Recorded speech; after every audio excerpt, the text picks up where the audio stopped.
prepare your job for bid, the first thing you're going to do, the top line here says quotes due by.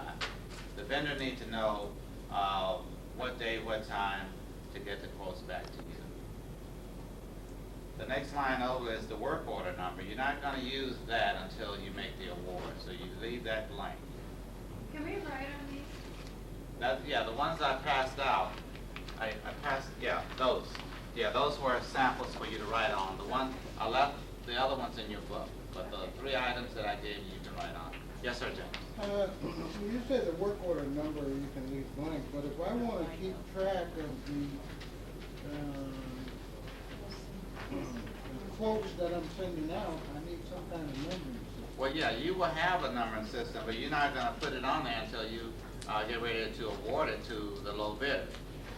But I mean, if I put the number on, it's going to be the same one through the whole process, since we're going to use the same sheet for the whole process. Okay. So it's easier. Well, if it's easier for you to manage, fine. Because if I send 2 or 3 out the same day, I need to know which ones I'm talking. Okay, good point. Good point. Okay, so it doesn't matter to me. I just didn't want the contractors to think they have a job. Right. Oh, I see what you're saying. Yeah. So if you send in 2 or 3 out a day, you can still be able to know what you sent out. Yeah. But I can number it in such a way You know what? they wouldn't know it was. I'm rethinking this. The contractor probably needs a way to respond to. Reference it. Yes, we use a jacket number for them to respond to. So I'm thinking that maybe it would not be a bad idea to put the work order number on there. What do you think, Dave? Yeah, because if I send 2 to the same person, I need to know which one Right. to You're talk. talking about labeling the work order, Yes. the work order number? Yes. I think it's a great idea. I think so too. I think So- we should issue So a thank you, work order James. number. All right. So the work order number, which we will furnish, when we send you your letter, we will give you a block of numbers to use. Yes, so then you use the work order number, the date, your agency. You can put the back number on there or later, that's up to you. But we do need your billing address code. You can do the requisition number now or later. No, that's your requisition. No, that's your requisition Oh, my number. requisition. Yeah. When you submit to me your SF1, it's going to have a requisition number on it. You're going to start with 4 for fiscal year 2004, and then five other digits. Would be the requisition. Yes. Okay, because Sure. to me, requisition numbers has a whole different Yeah. connotation. It's what the requisitioner sends to contract. Well, I want you to give me another number that you're going to identify this contract by. So it's GPO SPA number. Yes. If you look at the SF1 you submitted for the fiscal year, the requisition number is that number in the upper right corner. It's a consecutive number that you assign to every SF1 that you submit to us. So Because there's that no- was Oh, yeah. that was Yeah, very I- confusing to me when Yeah. we entered into a term contract, and I was putting in our park prepositioners numbers, and you were looking for something else, so. And you can go ahead and put your jacket number in now. You'll receive the jacket number when we send you your transmitter letter. Okay. So, and that jacket number will last throughout this fiscal year. And that jacket number comes from you. Yes. Okay, Michael, you said in the requisition number has to be 4 for fiscal year and then 5 other numbers. Yes. That's what we would like. That works for our system better. Yes. The purchase order number, I want you to leave that blank because you don't know what vendor you're going to use. When you pull that vendor's information up on the system, it will have their purchase order number on it, R-something. You're going to include your quality level on there. If you have a publication that has a cover on it, you want to tell the vendor which covers print. 1, 2, 3, or 4. Cover 1, the front cover is cover 1. The inside front is cover 2. The inside back is cover 3. The outside back is cover 4. Okay?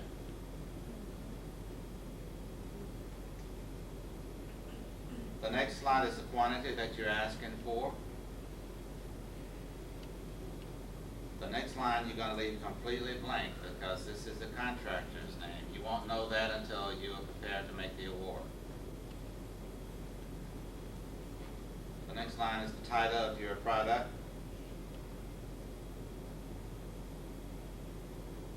The next section is for paper and ink. You're going to tell the vendor what type of paper you want and what colors of ink you want on your product. There's a line for the text stock and a line for the cover stock. And other. For instance, if you had tabulars, you would put it there as well.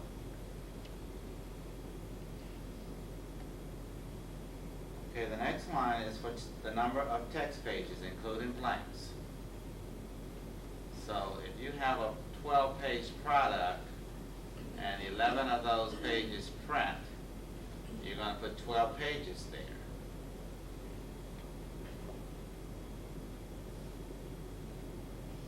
Got it?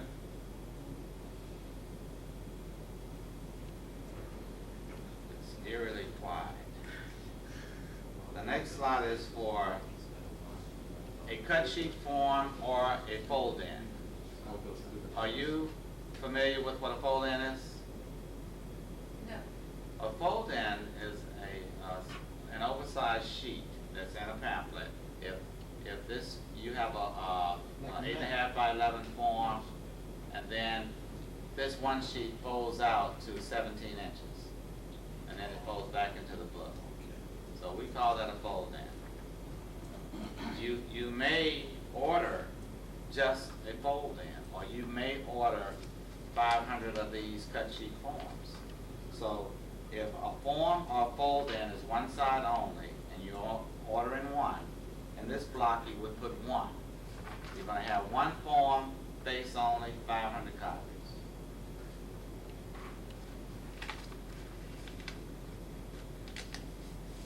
Or you're going to have one fold-in, face only, 500 copies.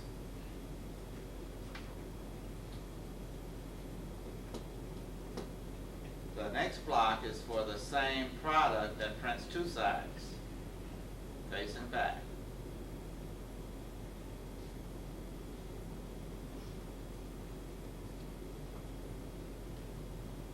And the next slide is for your trim size. This is 8.5 by 11.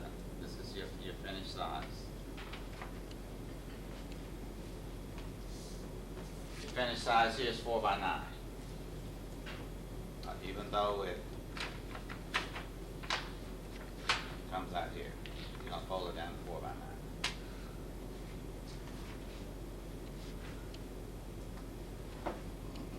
While you were talking about that little brochure there, where would I put that? In additional information? You could actually put it in the forms, 2-sided forms. No. That's folded how many times? 4 times? So I have to put that somewhere. Oh, the folding you would put in additional information. Okay. Now, on the binding, the next block down is binding. You would say fold 3 parallel folds down to 4 by 9. Oh, Is it possible to get a list of some of the other things as kind of a mental list of what, this additional information, I would assume that you put in the number of color photographs you want to have printed, because it's going to make a huge difference. Yes. Okay, and you put in, there's also, if it's a bleed, it's gonna make a difference in the price, full bleed, and all of those kinds of things. Do you have any list of checklist of things that they're actually going to have as information in order to make an accurate bid? Well, Because if we're not quite used to ordering print, there might be some things that we don't even think about that is gonna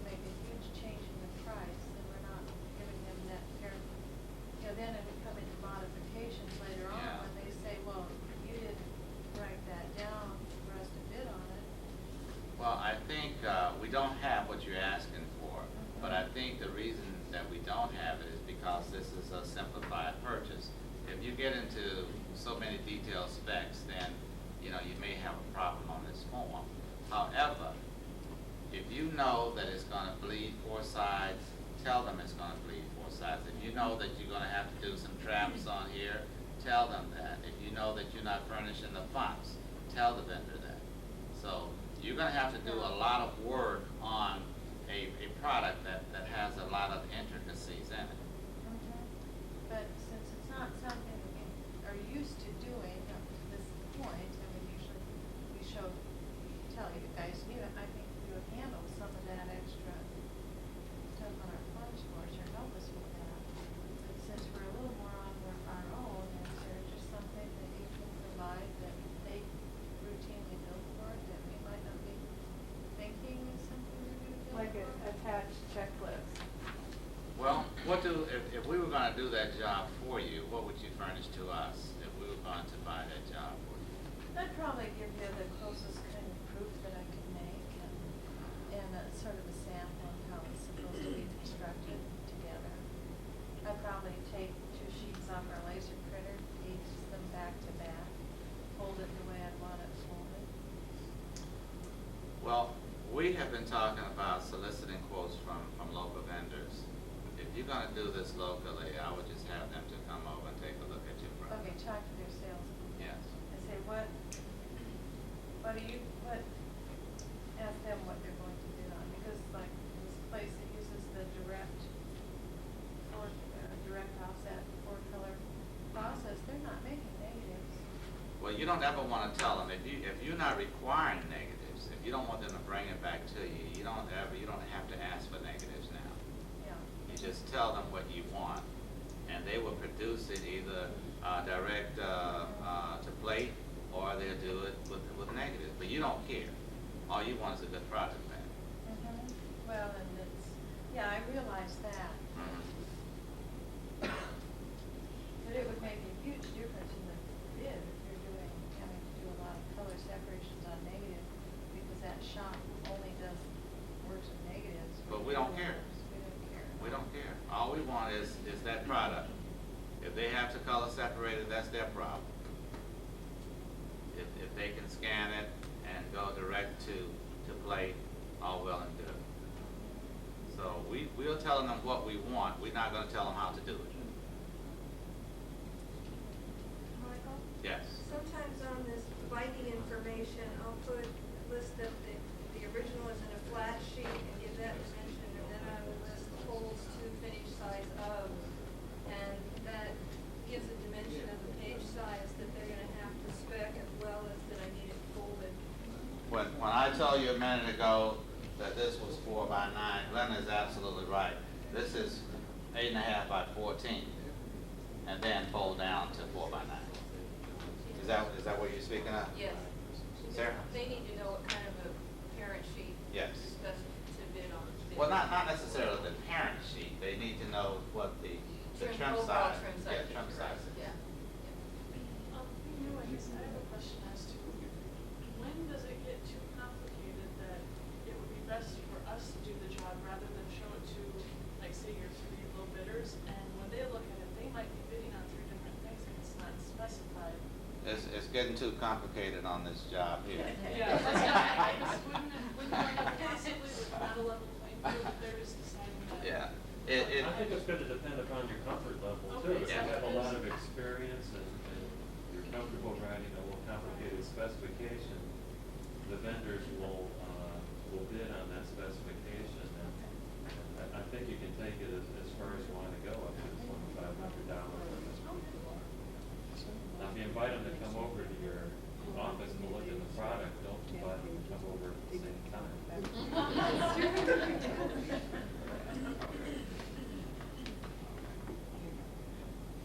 Well, that's a good point, Sarah. And when we were talking about this, I was thinking about what you were saying. So that's why I asked you, what would you give to us? So if you have enough information to give to us in order for us to write a spec, you probably have enough information to show the vendor that walks in the door. But you want want to make sure when you complete this work order that each vendor knows exactly what we ordered. And if you do get uncomfortable with writing up a difficult job, then let us do it for you. Yeah. Okay? We've got some people that are uncomfortable writing up letterhead jobs, prefer to send it in, so it just depends upon each individual. We like those customers too, because they need us. So any other questions on that? But that was a good point to make, that, you know, sometimes it may get, you know, a little complicated. But usually when vendors come and take a look at a job, they are all bidding on the same thing. And it's important for you to know what you want back. It's not important to know how they're going to do it. Okay? Okay, so binding information, you know, back to that brochure, 14.5 by 8, fold down to 4.5 by 9, or whatever it equals out to. That math didn't work out just good then either, but that's okay. Any other additional information? Spiral bound, comb bound, saddle stitch, it would all go under that binding information. If you had it for printing pads and paper that had a gummed edge, that's where you would put Yes, that? yes. And whatever doesn't fit in there, go down to additional information.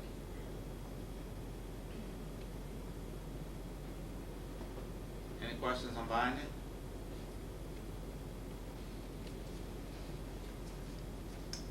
Well, the next line is furnished material. You want to tell the vendor what we're furnishing. We got a disc, we got a CD. You want to do that 952 form to let them know what platform you use, what software you use. The vendor needs to know this because he needs to know if he can take care of this in-house or if he needs to go to a service bureau to get it done. Okay. Any questions on additional information?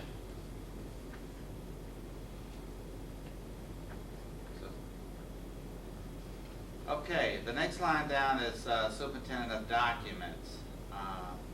You need to circle yes if you notified SupDocs.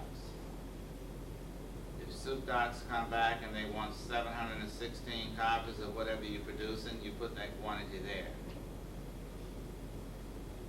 Then we have a list of addresses that that superintendent of document uses for their warehouses, so we'll give that to you. So I think, is that on that form when they fax it back to us to tell us where it goes? No, it's No, Okay, but- it just says so many file copies Yes. and so many library copies. Well, in any case, we'll give you the address to ship the files and the depository or the cells. Your address is on the next line. That's where you want the vendor to bring your product. The contractor's price is in the next block. That is what the contractor is going to charge you to do your product, your quantity. What about delivery date? Oh, you're right. The delivery date, I skipped that under agency address. The next block over is the delivery requirements. The date that you want your job delivered. James? I got a question. I want 1,000 brochures printed up. And this is a scientific report about salt water leaking into the aquifer over in Island County. The superintendent of documents says, yes, I do want copies of this and I want 500 copies. When do I add this 500 copies into the price, or when do I tell the vendor that he has to print an additional 500? Okay, above the agency delivery address, superintendent of document contacted, yes. The next line over, you're going to put on this form that the SupDocs asked for 500 copies. Right. Okay? then you're gonna put the delivery address down there where they're gonna go. That's for those 500 copies? Yes. Okay? Now, let's keep going. You're gonna put your delivery address down for your, I don't know how many you ordered. I ordered 1,000. Okay, you're gonna put your address down there for that 1,000. Next to that is gonna be the delivery date. You want them next Friday. Your bid price is gonna be on the next line for your 1,000. The contractor is gonna tell you how much he's gonna charge you for your 1,000. Okay? If I'm the contractor, I'm confused. No, stay with me, James. Okay. Stay with me. When a contractor bids on a job, we ask for a lot price and we ask for an additional rate. So if you want 1,000, we're gonna tell the contractor to give us a price for each additional 100, because you may come back and say, well, I need 1,200 instead of 1,000. So then we already know how much those additional 200 copies are gonna cost you. On the next line, the contractor will give us a discount if he wants to get paid sooner. Now, your question, James, comes up now. That 500 copies that the superintendent document ordered, the contractor is gonna put his cost down here for those 500 copies, where it says SuperDocs costs. Oh, okay. All right. Your 1,000 copies is gonna cost $500. Those additional 500 that they ordered gonna be $250. So the additional order here for the SuperDocs quantity ordered is figured at the additional rate price? Not necessarily. We don't care how they figure it. Just give us a quote for superintendent of documents. Okay. Normally, it's the additional rate, but we're not gonna deal with that. We're just gonna tell them, hey, how much will 500 copies cost for SuperDocs? Okay. Okay? Your price, SuperDocs price. Is that understandable? I got it. Why would the superintendent of documents, that's the fellow we're talking about? Yes, that's him. Why would he want anything? Well, because the superintendent of document is in charge of disseminating information for the government. All this stuff that you get printed over there, you develop this big old nice looking brochure, you get them printed. It has to do with the Olympic Peninsula and its ecosystem, blah, blah, blah. Somebody wants to know about that other than you. So the public has a right to get that information. So the superintendent of documents is in charge of putting this information out to the public. If they want to. If they want to. But James has already said they wanted to. So now, you're being paid by the government to do your job. The public is paying you to do your job. Now, you have done something, the public wants to know what you did. So all of this information that is of public interest, the superintendent of document gathers this information, put it out either for sale or in the depository libraries across the country. So when someone in your community, what they're doing over there, let me go check this book out. Then they go to the library, there it is. Okay. So when we order envelopes, they'll probably say, no, I don't want them. No, I don't want it, no. Nobody cares about it. So they You have don't their even own have to way. ask them if it's an envelope, if it's a basic job like that, don't bother with SuperDocs. So the superintendent of documents, whatever, he has his own method to pay for the 500 copies he wants of James. Yes. work. It's a Yes. she. Oh, is it? I think she is. It is a And do you have a phone number for her? It's in here. It's there. It's Betty Jones. Now, I said earlier that GPO has, they're chartered to do two things, to produce publications, printed matter for the government. The other part of our charter is to disseminate information. Anything that is printed that may be of public interest, and this Superintendent document wants to know about it, so she can disseminate this information out to those that want to know about it. Okay? And that could be an EIS, that could be something that you're doing over there that relates to the peninsula, anything that is of public interest. I don't know if you've ever gone into any of our defunct bookstores, but we've had bookstores all around the country, and you go into those bookstores, these are publications that were printed by federal agencies. And Superintendent Document picked them up because they thought that they would interest the public on a wide scale, so they put them in the bookstores for sale. Some products that are just informational products, they put them into depository libraries.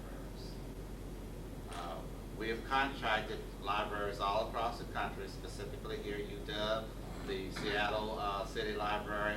All of these are depository libraries. You can go in there and find publications that have been produced by federal agencies such as yourself.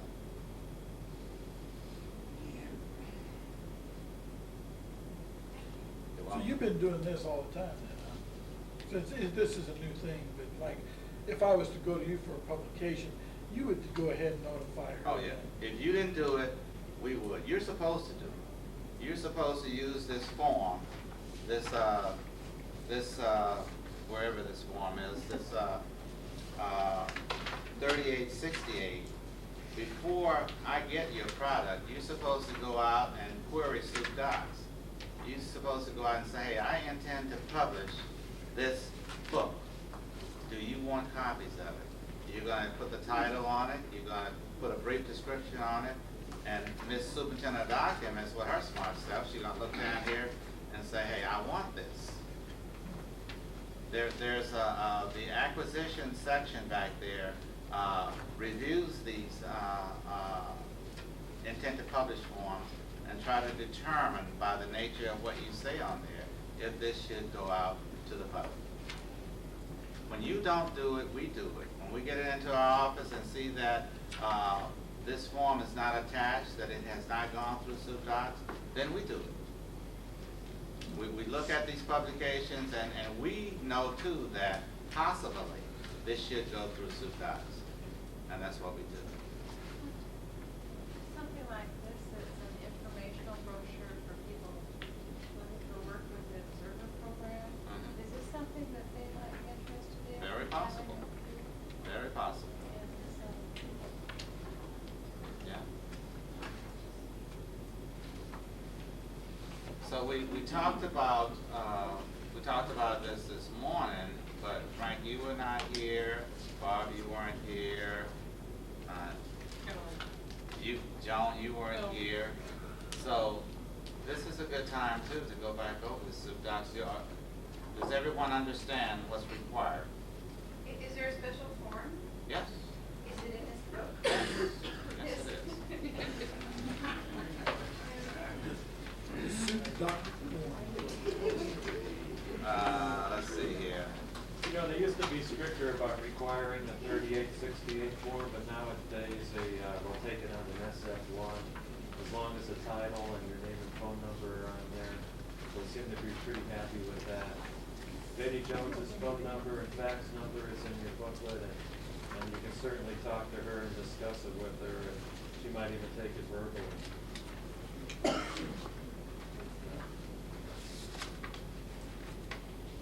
Let's see where this It should be on that chapter under contacts. Yeah.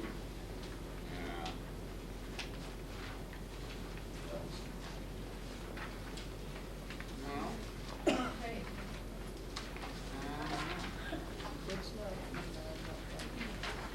Well, if it's not in here, then we gotta put it in here. I thought it was though.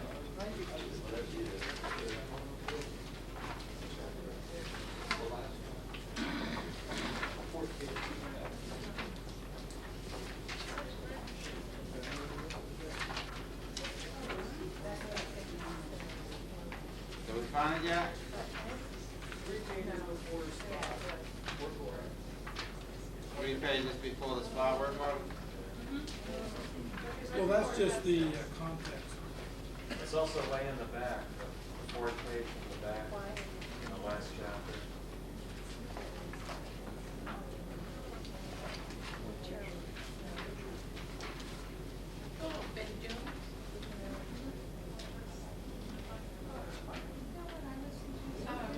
Are you saying we can email this? Okay. So using the form. Well, David, I don't see the 4 pages in the back. Page 16. Page 6 of 6 in the back. Yeah, or page 16 in tab.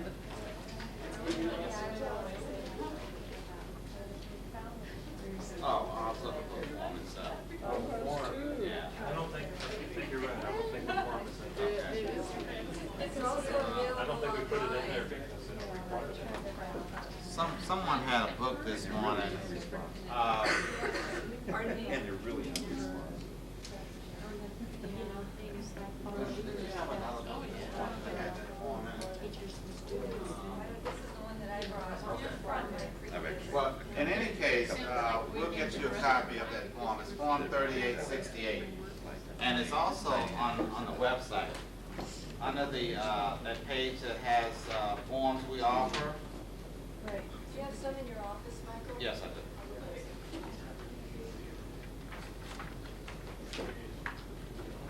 Yeah, I Okay, I think we probably should do the test now. We'll get you a copy of that form. In filling out the small group order, it says contractors to mail this complete form to, and it goes back to Washington DC. Yes. So how am I gonna know which bid I'm gonna go with? Well, you're not gonna do that, he's not gonna do that, the vendor's not gonna do that until after the job is complete. Okay, we've just gone over all of these different lines that needs to be completed. After this job is awarded to a vendor, you're gonna come back and put the vendor information in there. After the job is completed, that vendor is gonna deliver that job to you. You're gonna sign that you received it on what date. And then we're telling the vendor to mail this copy to the comptroller so the vendor can get paid. And they know all about that because when they sign up, you give them information. Well, some of the new ones may not know, but we will explain that to them. Okay? And I think we had stopped at the soup doc's cost. Let's run through these last few lines. The authorizing official, which would be you, you're gonna sign this job when it goes out. When it comes back completed, then someone in your organization is gonna sign that they received this job, and they're gonna date it. The next line tells the contractor where to send it to get paid for it. And the line below that says that I certify that the material services ordered have been delivered on the date indicated above and that payment or credit has not been received. So the contractor is going to say, I've done this, I haven't got paid for it, so here, pay me. So this form is your spec, this is your order, this is your delivery receipt, this is the contractor's voucher.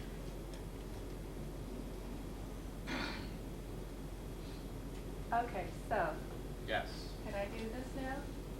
I want to like walk through it. It will take I want to make sure I understand. Use that little publication in front of you, and that's going to be our test. I want you all to order this. Now, I want you to take this with you too, because this tells all the products that GPO can do for you. Okay? So now, I want you to order that. Let's order 500 copies of it. For the sake of argument, let's say the size is, what size is that? 8.5 by 14, folds down to 4 by 9. So let's get this job done.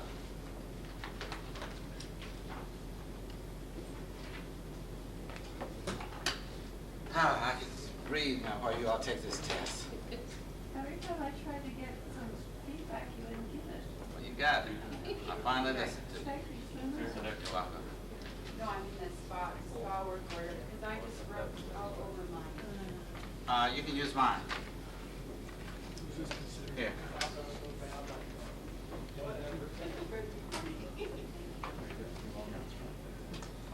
See, we had someone new back there that slipped in here for show and tell. Mine's wrong, but I'll do it. Go ahead, Frank. What part do you want me to sell? I put my date on there, quote Dubai. Yeah, give me more than that, Frank. Oh. Well, okay, I started off with quote Dubai in a time. I used today's date because it didn't matter. I put down here the work order number that you had provided for me. You didn't provide the number yet. Okay. My requisition number, I made it up, that it's 44,000 with a 4 in front of that. And then the GPO supposed to sign me a jacket number, you forgot to do that. Wow. Then My bad. I used the purchase order number, a bunch of zeros. Okay. Does that come from us, the PO number? No, no. You will have that though when you are ready to make an award to a vendor. That will be on the website. So you'll give us a purchase order and a work order number? Yes. Oh, all right. Aren't I nice? You are. And a jacket number? Yeah. Give you a block of work order numbers. How about a back coat? I didn't write anything in the That's yours. Sort of That's all. comes with the contract. You're gonna get that to me. Okay. That's like our DCM number or something? No, it's 6 digits of billing. it's bill and address code. Oh, like our E4065 or Well, something? Well, like interior is what, 3443. Interior is, oh, okay, Gary is, what, 4910 something? Yeah, so it's 4 digits plus, yeah, something like that. All right.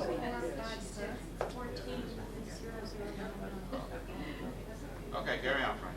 Put down here, the quality level, I put down to 3. Good man. Now, I circled cover prints 1 and 2. Well, you did the wrong thing. Is that, oh man, was I supposed to go 1 and 4? No, it's not supposed to be anything. Oh man, I messed up. Yeah. That's why I'm taking this class. See, this is a brochure, you don't have a separate cover. Oh, all right. So, only when you have a separate cover do you use that block. Okay.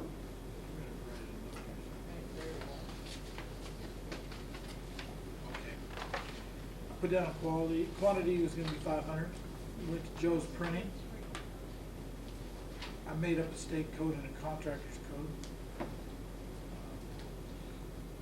Now, do you sign those for him, or he got those himself, right? What, the contractor's code, we assign those. You assign that? Yes. And the title, I just put down GPO pamphlet. Good. And then this part here got tricky, but I put down here, I kind of left everything blank, except for the colors. I put down blue, yellow, red in that first spot under text. And then I kind of heard somebody over here saying something like 3 blues, 2 reds, so I just kind of copied that. Yeah, that's what you get. What do you do for natural colors? Well, For natural colors? we'll see. We'll see. Yeah. Go ahead, Frank. Okay, well then we jumped down here to the text pages and stuff, and I just put down here under folds, forms, face, back 1. Did good. All right, and then trim finish size, I put down 8.5 by 4. Well, it's I didn't know what probably, that was. this is probably 16 by 8.5 or something. It has 4 panels on it, that's probably 4 inches each, so it's probably 16 by 8.5 or something like On that. a flat form, measure it unfolded, measure it Unfolded. wide open, Okay. give that measurement, and then tell them what the final folded size is after it's all folded down. Well, that's what I did under binding. said have 8.5 by 17 fold to 8.5 by 4. Sounds good. Close And then enough.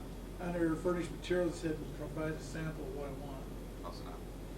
And I didn't have no additional comments. Okay. It's these guys didn't talk enough for me to hear. And,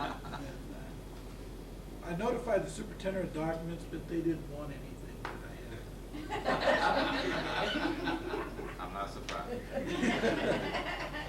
And then, so I skipped all that stuff, and then my bid price was $1,000. Where's it gonna deliver to? Oh, to my office, I put that on What day? there. Today's date. Wow. They're good. We better hurry. Okay. And then, I signed it, and then they signed it, and then I received it, and that's about it. Well, what kind of quotes you got though? Oh, well, see, I just filled, they won the bid. It was under $1,000, it was $1,000. Oh, No, it okay. wasn't. It was $999.99. That must have been you that ordered that job. Well, we had asked for it to go over 1,000 so we could compare quotes, but that's okay. Does anybody else want to make any comments? Well, now I got something back on my quotes because on mine, Superintendent of Documents wanted 30,000. I thought this was pretty important and, okay, so I got. Where are they gonna go, to the depositor or sales? Sales, well, they're probably, Well, we they better- want lots of people to know about you. Well, we better put those up for sale, because I don't think we have enough libraries for those to go to. So, yeah, let's make that, let's send that to the sales department. Go ahead. Okay, but here on my bid, my low bidder came in lower on my 500, but his additional costs for GPO were much higher, or for the superintendent of documents, were much higher than my two high bidders. So the total overall was higher for what was my low bid on my 500. So who do I go with? Well, you're gonna go with the low bid for your copies. Even though it was outrageous for the Well, superintendent. it may not be outrageous for 30,000. But compared to what the other bidders bid on that, Okay, so your low bidder has an outrageous price for the extras. For the extras. Okay. What did we say? Well, we're gonna combine the two and go with the low bid. No, I think we award it based on the departmental copies. And then, Who pays for the extras? GPO pays for the soup docs copies.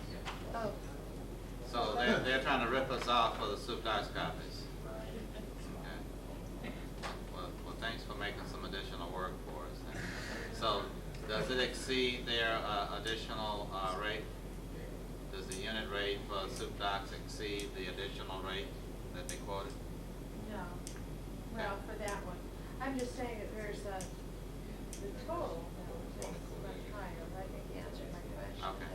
We go with the agency, what we would Right. pay, what comes out of our pocket Right. for the low bidder, and we just let GPO, if they want, go back and negotiate lower on those extra Yeah, copies. if you see that we have got an unreasonable price for soup docs, then you need to get us involved. Okay. The contractors are not supposed to include make ready and setup costs in their superintendent of documents copies. It's supposed to be a running rate, just paper and press time, with the press running. That's the only cost you're supposed to be charging the superintendent of documents. Yeah, 'cause the setup cost is the only thing. That's right, the department pays for the setup costs. But some cases, I'm just trying to think, setup costs may be lower with direct to digital, but individual Yep, piece yep, yep. costs may be You're right. more. You're right, the copying, the price is the same across the board. We divide the quantity into the price, and that's the running rate. And that's because there's no make ready involved in copying. So in a case like that, you may see that these are Right. But actually, if you really get something that much printed, the cost per copy should have gone down. Yeah, Yeah. yeah. The cost Well, for the I'm first saying- 1,000 You know? should have been a higher cost know than everything. it When was. superintendent of documents writes copies, that's true, that the increased quantity overall makes Right. your unit rate go down. But what Yeah. I was trying to say is that one might have the traditional offset where the bulk of the price is No, I mean, set. it isn't help. The other one might have the We direct will. digital where the price is We know where to find you. But when you have Yeah. one Dave were the that, experts on this. it was Oh, very no. digital, those. See, I You talked- tell me. I talked to Ken a lot, he is. You will see a wide Yeah, range he's- of prices, he's we see it just every a- day. Thank you, sir. It's off the board.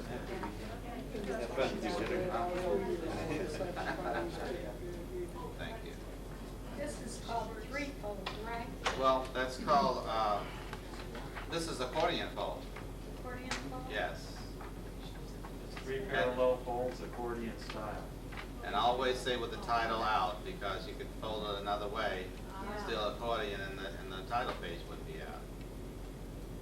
You're stuck. Yeah, you are, if you don't tell them Sample that. and close. They probably do it on purpose too. They some would. That's why I always, on something like that, I always give them an example. Yeah. This is the way it's supposed to look. Yeah. You know, Yeah. it's really labeled, See, so I that. wouldn't have known to call this accordion fold. Now you know. So that, now I know. Yeah. So how did this exercise work for everybody? Could you think you could do a product? I think somebody asked about the inks, and I think we really ended up with three colors. So you don't count Got the it. different Four. shades? Yeah. There's Red, yellow, Black, blue, and white. black. Black, Oh, Black. there is white, black. blue. Yeah. Black's just another form. Okay, so we have 4 colors, 2 sides. But it would make a White, difference red. because it's Pantone colors. Blue. Spot colors. Well, yeah, we wouldn't say 4-color process, we just say four Pantone colors. With using the, with Yeah. Don't count the color of the paper for white ink, because the white on the front cover is what we call a knockout of a blue solid. The printer's laying down a solid blue ink, and he's holding back the areas where the type is to make it appear white. It's not really using white ink, you're using white paper to make the type appear white. well, with the recycled paper that we're supposed to be utilizing and doing brochures, it comes out green. Right. No white. Depending on the color of your paper. Your paper will dictate what that reverse side is going to look like. So we got any questions about the specs or about making the award? Now, once you send the spec out and get your prices back, then you're gonna fill in the purchase order number, the contractor's name, state code, contractor's code. And then and the contractor's price down below. And then you make that available for the contractor to pick up, the low bidder, when you select your bidder. Make that available for them to pick up. When the job is delivered, you're gonna have them to sign your copy that it has been delivered and the date it was delivered. And all of that information, the contractor is gonna take it back and sign it himself that he has not been paid for this job and he delivered it. Then he's gonna mail this to GPO or fax it to GPO to get paid. Sometimes we put in order for field stations way out nowhere is where they're being delivered, but we're the ones that put the order in. Now, do I fax this to them and then they can have the person sign off on it then? Yes, yes. Okay. Everybody that's involved with it has, they need to be able to sign off on it. Okay. I Because, think the you know, contractor can use their shipping documents if he shipped it to, if he's out of town, if he shipped it to another city, he can enclose his proof of shipment and get paid that way. Yeah, if it's an out of town vendor. Michael? Yes. In the area here, the little box that says furnished materials, if folks are sending a CD or a hard copy or whatever, it would be a good idea to list that and then keep a copy of what you drop off at your printer or what they pick up, and then just check off all of those items when your job is returned and make sure you get your disc back. Get everything back, right? Yeah, because Good idea. sometimes they don't. That's a good policy. Yeah. I get calls from people that say, 3 years ago I placed an order and we never got our negatives back. And I tried calling the guy last week and he's out of business. It happens, and then you're stuck. But unless you have a copy of your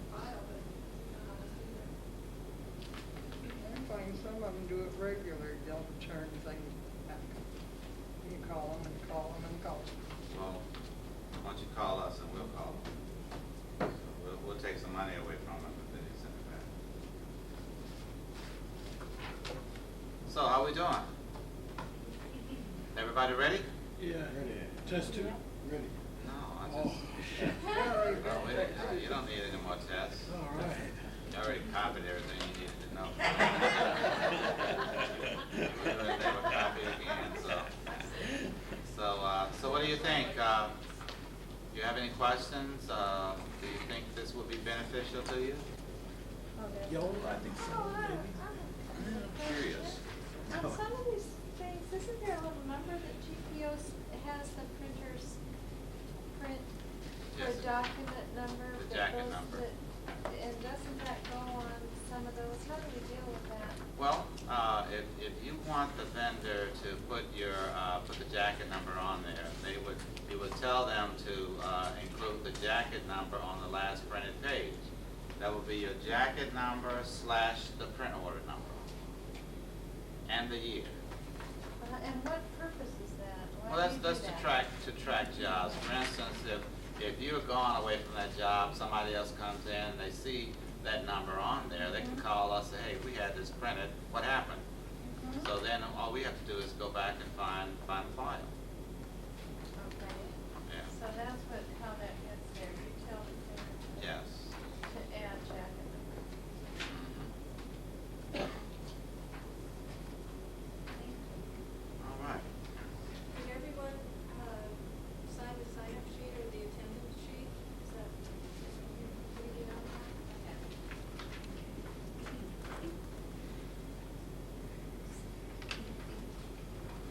Well, I want to thank you all for being here. I hope that this course has benefited you. I hope that if you need to use it, you will use it.